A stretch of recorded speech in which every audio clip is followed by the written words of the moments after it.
दुनिया में आज सबसे ताकतवर देशों में इजराइल का नाम प्रमुख तौर पर लिया जाता है, क्योंकि इजराइल की खुफिया एजेंसी मोसाद पूरी दुनिया की सबसे बेहतरीन एजेंसी मानी जाती है, जिसने कई बड़े बड़े मिशनों को अंजाम दिया है। लेकिन आज मौजूदा समय में इजराइल में अब तक के सबसे बड़े विरोध प्रदर्शन हो रहे हैं, जो इजराइल के प्रधानमंत्री के खिलाफ हाल ही में लाए गए विवादास्पद कानूनों के कारण हो रहे हैं। और ये विरोध प्रदर्शन इतना फैल चुका है कि मोसाद के चीफ डेविड बार्निया तक ने नेतन्याहू सरकार को चेतावनी दी है कि सरकार ने अगर गलत रास्ता चुना तो मोसाद दूसरी तरफ खड़ा मिलेगा, यानी वो सरकार के खिलाफ भी जा सकते हैं। मतलब इजराइल के इतिहास में पहली बार ऐसा हुआ है कि मोसाद खुद इजरायली सरकार के विरोध में खड़ी है। इतना ही नहीं, अप्रैल 2023 में संयुक्त राष्ट्र अमेरिका के रक्षा विभाग के रिकॉर्ड लीक हो गए थे, जो वॉशिंगटन पोस्ट और द न्यूयॉर्क टाइम्स दोनों समाचार पत्रों में प्रकाशित भी हुए थे। इन रिकॉर्ड्स में यह संकेत मिलता है कि इजरायली मोसाद के वरिष्ठ अधिकारियों ने इजराइल में एजेंसी के कर्मचारियों और नागरिकों को प्रधानमंत्री बेंजामिन नेतन्याहू की सरकार के खिलाफ विरोध प्रदर्शन में भाग लेने के लिए प्रोत्साहित किया था। लेकिन बाद में इजरायली सरकार और मोसाद दोनों ने इन आरोपों को नकार दिया है। वहीं मोसाद के अलावा इजराइल की 150 कंपनियां, दर्जनों सुरक्षा अधिकारियों और इजराइल के लाखों लोग इस बिल के खिलाफ प्रदर्शन कर रहे हैं। और इजराइल एयरफोर्स के 1000 से ज्यादा पायलटों ने भी प्लेन उड़ाने से मना कर दिया है। तो यहाँ पर सबसे बड़ा सवाल यह है कि इतिहास में पहली बार इजरायली सरकार ने ऐसा क्या कर दिया है कि मोसाद खुद अपनी ही सरकार के विरोध में खड़ा हो गया है। तो आज की इस वीडियो में हम इसी के बारे में विस्तार से जानेंगे कि मोसाद और इजरायली सरकार के बीच किस चीज को लेकर विवाद हो रहा है, इजराइल में अब तक के सबसे बड़े विरोध प्रदर्शन क्यों हो रहे हैं, इसके क्या क्या अलग अलग कारण हैं, और सब और इसके अलावा और भी बहुत कुछ जानने को मिलेगा आपको इस वीडियो में। तो वीडियो के अंत तक हमारे साथ बने रहिए। तो सबसे पहले इजराइल में चल रहे इस विवाद के बारे में जानने के लिए हमें इसकी पृष्ठभूमि समझनी होगी।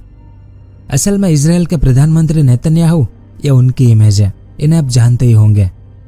तो इन पर कई भ्रष्टाचार के आरोप सिद्ध हो चुके हैं, इस कारण इन्हें कई बार अदालत में पेश होना पड़ा और पिछले काफी समय से नेतन्याहू सत्ता से बेदखल थे। लेकिन नवंबर 2022 में एक बार फिर ये इजराइल के प्रधानमंत्री बने, जिसके बाद से इन्होंने देश के न्यायिक तंत्र को कमजोर करने की कोशिश शुरू कर दी।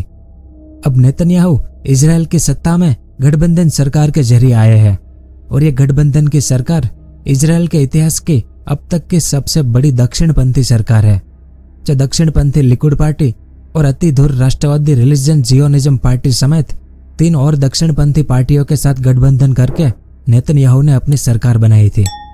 अब यह सरकार कट्टरपंथी दक्षिणपंथी नीतियों को चलाने के लिए बनी थी और नेतन्याहू की सभी गठजोड़ पार्टियों ने इस बात का भरोसा लिया था कि इजराइल में नई दक्षिणपंथी नीतियां बनेगी और कब्जे वाले पश्चिमी किनारे, वेस्ट बैंक और पूर्वी यरूशलेम के इलाकों में अवैध यहूदी बस्तियों का विस्तार किया जाएगा। साथ ही नई प्रणाली का पुनर्गठन किया जाएगा और अदालत के ऊपर संसद को ज्यादा अधिकार मिलेंगे। साथ ही इन कानूनों में संशोधन और चरमपंथी विचार वाले लोगों को चुनाव लड़ने पर लगी रोक को खत्म किया जाएगा। तो इन सभी समझौतों के बाद नेतन्याहू की गठबंधन सरकार बनी थी। तो इस गठबंधन के सत्ता में आने के बाद नेतन्याहू अति रूढ़िवादी बन गया है और शांति के करार से पीछे हट गए हैं। साथ ही फिलिस्तीनियों पर अधिक हमले किए जा रहे हैं और इजरायली कब्जे का और विस्तार किया जा रहा है। इतना ही नहीं, प्रधानमंत्री बेंजामिन नेतन्याहू ने इजराइल की सर्वोच्च अदालत की शक्तियों को सीमित कर देने वाला विधेयक पारित करवा दिया है। इसे जुडिशियल ओवरऑल बिल कहा गया था। अब ये आसान शब्दों में कहें तो एक ऐसा बिल है जो कार्यपालिका की शक्तियां बढ़ाकर न्यायपालिका और विधायिका को कमजोर करना चाहता है। अब कार्यपालिका कानून का निर्माण करती है और उसे चलाने का तरीका बताती है, लेकिन न्यायपालिका कानून को लागू करने, रद्द करने पर नियम बना सकती है। यानी इतिहास में कई बार ऐसा देखा गया है कि जिस देश में कार्यपालिका की शक्तियां बढ़ जाती है और सामने न्यायपालिका की शक्तियां कम हो जाती है, उस देश में न्यायपालिका का अंत हो जाता है और वो देश अलोकतांत्रिक देश कहा जाता है। ऐसे में नेतन्याहू के द्वारा लागू किया गया जुडिशियल ओवरऑल बिल इसी तरह का बिल है। इस बिल के पास होने के बाद इजरायली संसद को सुप्रीम कोर्ट के किसी भी फैसले को पलटने का अधिकार मिल जाएगा और इस बिल के अंतर्गत संसद में जिस पार्टी के पास बहुमत होगा वो सुप्रीम कोर्ट के फैसले को पलट सकेगा। साथ ही निर्वाचित सरकारें नए जजों को नियुक्त कर सकेंगे। वहीं इस कानून के लागू होने से कानून को रद्द करने के मामले में भी सुप्रीम कोर्ट की ताकत सीमित हो जाएगी। साथ ही अदालतों को कैबिनेट और मंत्रियों के फैसलों की तरफ से तर्कसंगतता, भ्रष्टाचार के आरोप आदि पर किसी भी तरह की जांच करने से प्रतिबंधित कर दिया जाएगा। इतना ही नहीं, इस बिल के कारण सुप्रीम कोर्ट किसी भी सरकारी फैसले को अनुचित घोषित नहीं कर पाएगा। यानी कुल मिलाकर इस बिल के लागू होने के बाद इजराइल का लोकतंत्र और सुप्रीम कोर्ट काफी हद तक कमजोर हो जाएगा। अब अभी तक इजरायली सुप्रीम कोर्ट के पास देश को तानाशाही बनने से रोकने की शक्ति रही थी, साथ ही देश के अनैतिक कानूनों को बनने से रोक सकती थी, लेकिन इस बिल के बाद ये शक्तियां उनसे छीन ली गई। और ऊपर से इजराइल के संविधान की सबसे बड़ी दिक्कत यही है कि उसका संविधान लिखित नहीं है। इस कारण इजरायली सरकार किसी भी तरह से सरकारी कानूनों से खेल सकती है। यानी इस कानून के लागू होने के बाद इसने देश को दो हिस्सों में बांट दिया है। एक तरफ रूढ़िवादी लोग इस बिल का समर्थन कर रहे हैं, जबकि दूसरी तरफ लाखों की संख्या में लोग सड़कों पर आकर इस बिल का विरोध कर रहे हैं। इजरायली सेना की रीढ़ की हड्डी माने जाने वाले रिजर्विस्ट यानी सेना में अनिवार्य रूप से सेवा करने वाले आम नागरिकों ने भी सेना को अपनी सेवा देने से इनकार तक कर दिया है। लेकिन बावजूद इसके इजरायली सरकार को अब निरंकुश रूप से शासन करने की आजादी तो होगी ही, साथ ही नेतन्याहू के कैबिनेट का सबसे बड़ा मकसद यहूदी प्रभुत्ववादियों के लिए इस वेस्ट बैंक का इजराइल में विलय करना है। अब अभी तक सर्वोच्च न्यायालय अपनी शक्तियों के कारण वेस्ट बैंक का इजराइल में विलय नहीं करने दे रही थी। इस कारण इस कानून से सुप्रीम कोर्ट की सारी शक्तियां सीमित हो गई है, जिससे नेतन्याहू सरकार वेस्ट बैंक का आसानी से बिना सर्वोच्च न्यायालय की आज्ञा के इजराइल में विलय कर देगी। तो यही कारण है कि इजराइल की खुफिया एजेंसी मोसाद और इजराइल के सरकार के बीच में विवाद उत्पन्न हो गया है, क्योंकि मोसाद भी वेस्ट बैंक का इजराइल में विलय नहीं करना चाहती है, क्योंकि वेस्ट बैंक में इजराइल का विलय होने से जॉर्डन में अस्थिरता व्याप्त हो जाएगी। वेस्ट बैंक पर इजराइल का कब्जा होते ही सारे फिलिस्तीनी नागरिक जॉर्डन में विस्थापित हो जाएंगे, जिससे जॉर्डन की डेमोग्राफी गड़बड़ा जाएगी।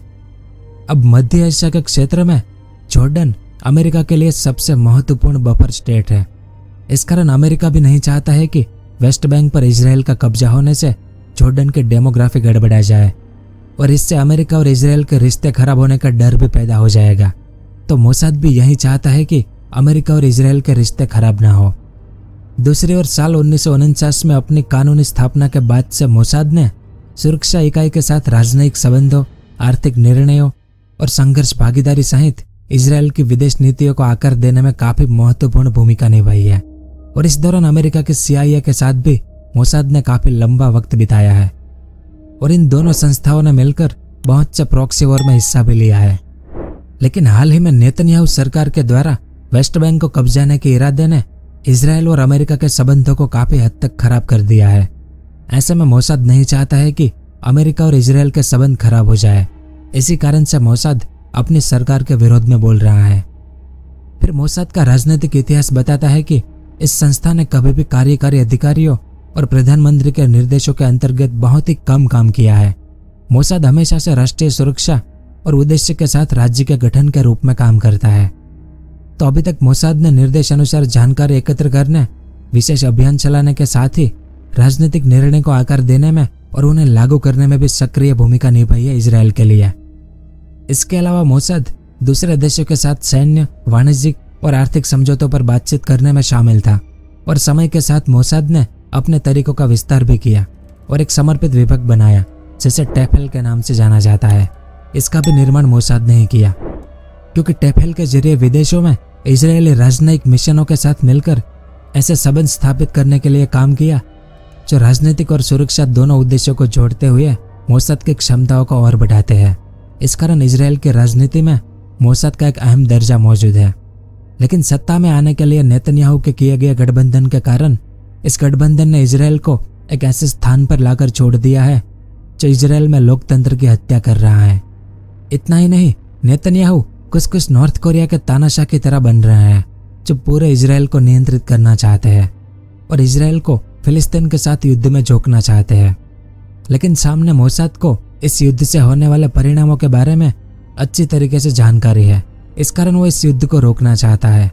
लेकिन ये गठबंधन सरकार वेस्ट बैंक को मिलाकर बड़े इजराइल का निर्माण करना चाहते हैं, जिसे ग्रेटर इजराइल कहा जाता है। इस पर हमने ये वाली वीडियो भी बनाई है कि ग्रेटर इजराइल क्या है, अब चाहे तो इसे देख सकते हैं। फिर इसके अलावा प्रधानमंत्री नेतन्याहू के द्वारा सुप्रीम कोर्ट के अधिकारों को सीमित करने जैसे अलोकतांत्रिक निर्णय इजराइल को एक तानाशाही देश की तरफ ले जा रहे हैं, जो मोसाद को कतई पसंद नहीं है। इस कारण इजराइल की खुफिया चीफ ने इजरायली सरकार को यह धमकी तक दे दी है कि वे इजरायली सरकार के विरुद्ध खड़े होंगे। और बात करें वर्तमान समय की, तो इजराइल की सरकार के विरोध में मोसाद और अन्य राष्ट्रीय सुरक्षा एजेंसी है जो अपनी ही सरकार का विरोध कर रही है, और यह विरोध इजराइल के इतिहास का सबसे बड़ा विरोध बनकर रह गया है। तो यह सब कुछ था इस वीडियो में। उम्मीद है आपको कुछ जानने को मिला होगा। अगर वीडियो पसंद आया हो तो इसे लाइक जरूर करें। पूरा वीडियो देखने के लिए आपका बहुत बहुत धन्यवाद। अगर आपको इस तरह के इंफॉर्मेटिव वीडियो देखना पसंद है तो हमारे इस चैनल को सब्सक्राइब करें और हमारी नई वीडियो सबसे पहले देखने के लिए इस बेल आइकन को भी जरूर दबाएं।